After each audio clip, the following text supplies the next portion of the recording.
School ছাত্রীকে লাথি মারার ভিডিওতে আমরা দেখেছি যে ভুক্তভোগীকেই টিসি দিল বিদ্যালয়। বুঝলেন কি অফিসারটা দেখেন, এই রকম অফিসার হইলে কি মানা যায়? ওই স্কুলে কি কোনো সাহসী ছাত্র নাই? ওই স্কুলে কি কোনো সাহসী ছাত্র নাই? যে একটা ছাত্রী স্কুলে থেকে বাড়ি যাওয়ার পথে ওই ছাত্রীকে একটা ছেলে লাথি মারছে বা ইপটিজিং করছে, এক কথায় উত্ত্যক্ত করছে। যাই হোক, উত্ত্যক্ত করার পর হেডমাস্টারের কাছে অভিযোগ করছে এবং অভিযোগ করার কারণে ওই ছাত্রীকে টিসি দিয়ে দিচ্ছেন। এটা কি একটা বিচার হইল? নিশ্চিত এই হেড স্যারের ওই যে বখাটে ছেলে, নিশ্চিত এই হেড স্যারের কোনো কিছু হয় না, হলে তো ওই ছাত্রীকে টিসি দেওয়ার কোনো কথাই না।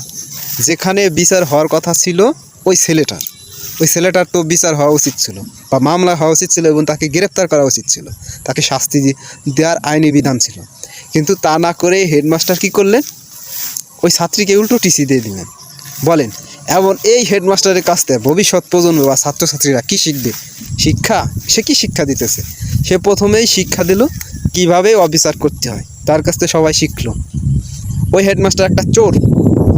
এই হেডমাস্টারের কোনো অধিকারই নাই কোনো স্কুলের দায়িত্ব পালন করা। আমি হইলো ওই হেড স্যারকে তো ধরে পিটানোর দরকার ছিল। ওই হেড স্যারের এখন হলো উচিত হলো ওই হেড স্যারকে পিটান।